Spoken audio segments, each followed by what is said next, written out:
Live, presented by Fandom and Twitch. There are quite a few of you here because we have a very special group of guests joining myself and Jeff Leach down there. And of course, this is the cast of Resident Evil, the final chapter. We are joined by Mila Jovovich here. We've got William Levy, Owen Mackin, and Ali Larder. Thank you so much for being here. They are the cast. And then, of course, we've got Paul W.S. Anderson, the director, down there. Yes.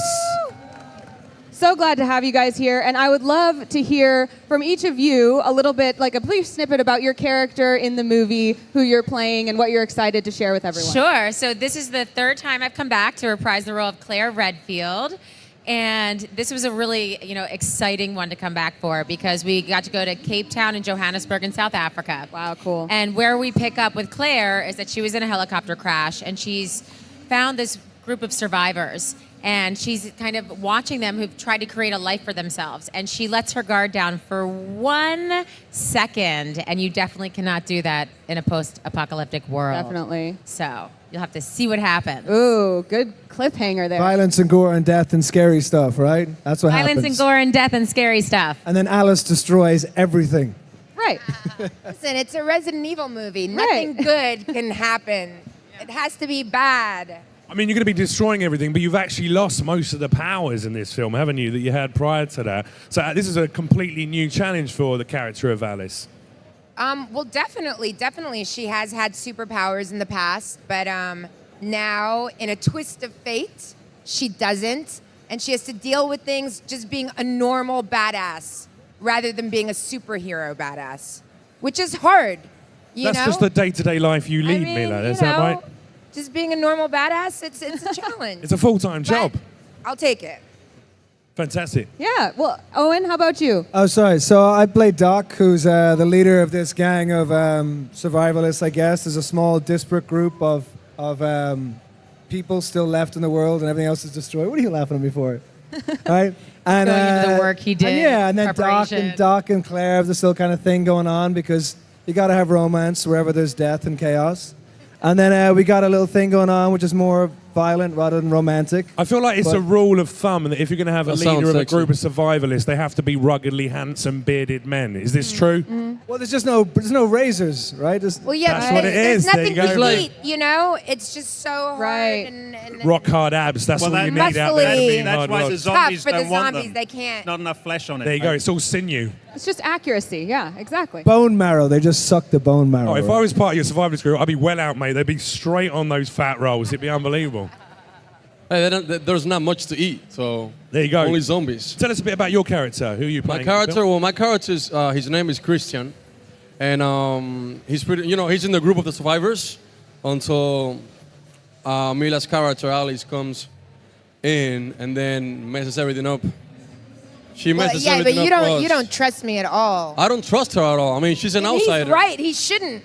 Because whenever I come out, everyone's going to die. Every time you see a hot, beautiful woman, it's just counting down a list of who's going to die first. I'm like, don't worry, I'll save you all. They're like, no, you won't. I've seen the other movies. You ain't going to save nobody. And Mila, this is the end of kind of a very long saga for you playing Alice. We know Alice very well, but what are we going to see in this movie that's a little bit new from her? I think Alice is really spent the whole franchise trying to find out where she comes from and who she is, and here a lot of those questions are going to be answered. And also I think even before that, I think for the first time she really embraces who she is without all of the guilt and the kind of self-hatred that she's had in the movies previous. I think now it's almost like, it's the end of the world, everything's screwed up, but you know what? I'm going to have fun with this. I'm going to go out in a blaze of glory. This is all I know. So she kind of has a bit of a smile through it, which I thought was really I'm fun. sorry, did you say this was Alice having a smile in this movie? Does she smile?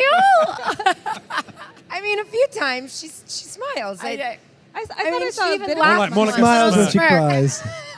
Maybe a wry smirk. And she also actually goes back to the source of where it all kicked off, back to Raccoon City, That's to right. basically take on Umbrella Corporation. So are we going to see any little moments of, reminiscing from the previous films? Are there any little fan-based throwbacks that we have little moments we go, oh my God, I remember that from the first couple of movies? Oh yeah, you definitely see the hive as you've never seen it before, Nice. and the glass corridor comes back, but in this really unique way that I think is so amazing.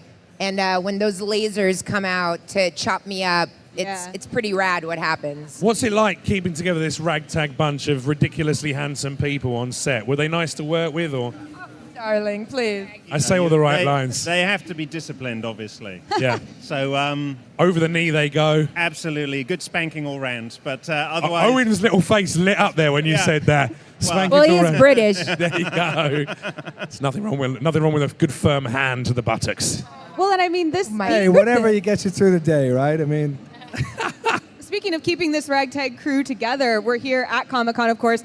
Obviously, so many people want to hear what's next for this, and you know, the responsibility of kind of closing this final chapter must be kind of hefty. What has it been like talking to people who How love many this death series threats here? have you received so far, Paul?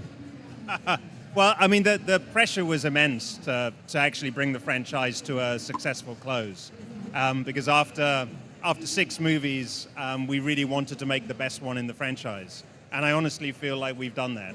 You know, I think this is the best, and I think it's great to bring it back to where it all began, back to the hive, back to the start. Well, it's really the only location, the only setting for it all to come to a close, really, isn't it? Yeah, absolutely. I mean, it makes perfect sense. And I had chills when we rebuilt some of those sets. It felt like walking back into Is that our when you own saw the history. budget for how much that was going to cost? How much?